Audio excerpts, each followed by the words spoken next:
এয়া আপোনাৰ ছাগলীৰ গোবৰ, গৰু গোবৰ নাই কাৰণে ছাগলী গোবৰ দিছোঁ। আৰু ইয়াৰ লগতে এয়া হ'ল সৰিয়হৰ খলিহৈ যে, এই খলিহৈ 2-3 মুঠিমান এনেকৈ ইয়াতে গোবৰৰ লগত মিক্স কৰি দিওঁ। 3 মুঠি দিলোঁ, বেছিকৈ নিদিওঁ গৰম যে। তাৰপিছত এইখিনি ভাত 3 দিন হ'ল তিয়াই থোৱা, আৰু এইখিনি ইয়াতে দি দিম।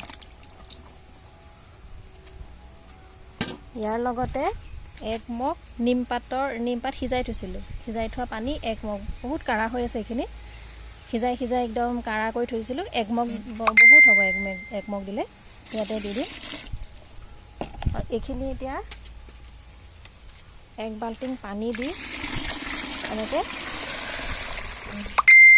গোটেইখিনি তিয়াই থৈ দিম। আৰু এনেকৈ ছাঁত এনেকৈ তিয়াই থৈ দিম। 3 দিনৰ পিছত এইখিনি গছত দিম।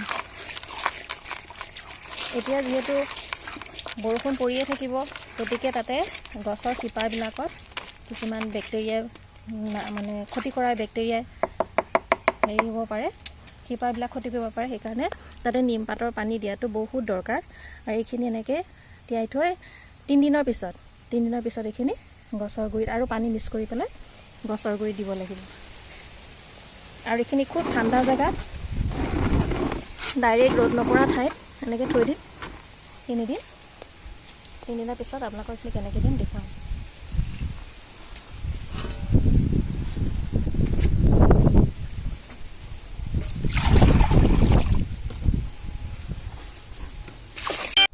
গৰমত দেখোন গছবিলাক কেনেকৈ মৰহি যায়, পাতবিলাক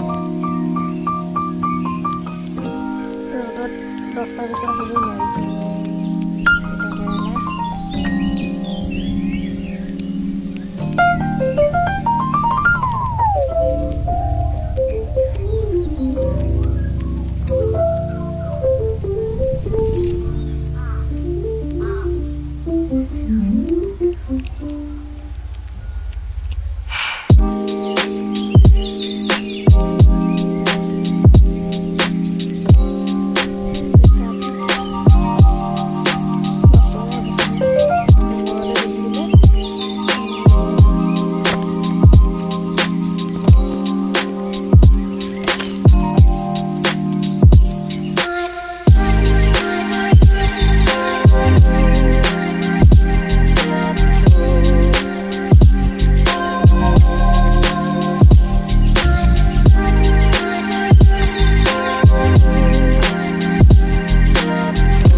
পাচলি এইখিনি দেখিছেনে ফোন আহি আহি কাটি যায় সেইকাৰণে গোটেইখিনি কাটা চব্জি চিঙা দেখুৱাব নোৱাৰিলোঁ সেইটো দীঘল টাব বনাইছোঁ টাইলছ লগাই এনেকৈ তলৰ ভিতৰত বালি সোমাই আছে আৰু এইখিনি বালিখিনিৰ ভিতৰত ইয়াত বালি ভিজাই লৈ বালি দি উল্টাকৈ দি তাৰপিছত চিমেণ্ট বালি গাত এনেকৈ বালিখিনিৰ ওপৰত দি তাৰপিছত এই অলপমান শুকোৱাৰ পিছত আকৌ চিমেণ্টৰ এটা প্ৰলেপ দি পেলাই এই টাইলছখিনি লগাই দিব লাগে ৰৈ যায় ধুনীয়াকৈ তাৰপিছত আকৌ টাইলছৰ ফাটি ফাটি এইখিনি চিমেণ্টবিলাক দি দিব লাগে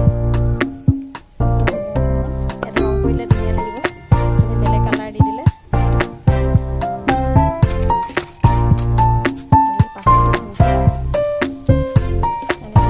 ডেইলি যদি ইমানখিনি মানুহে পাচলি হয় আৰু কি লাগে বিলাহী আৰু আছেই চিঙিবলৈ ফোন আহি আহি কাটি কাটি যায় কাৰণে গোটেইখিনি ভিডিঅ' দেখাব নোৱাৰিলোঁ পাচলি চিঙি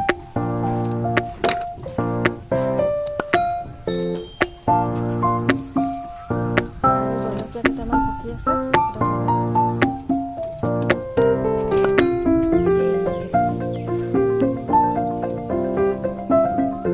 আজি প্ৰথম নহয় জলকীয়া লাগে কাৰণে চিঙি চিঙি নেখাই আছোঁ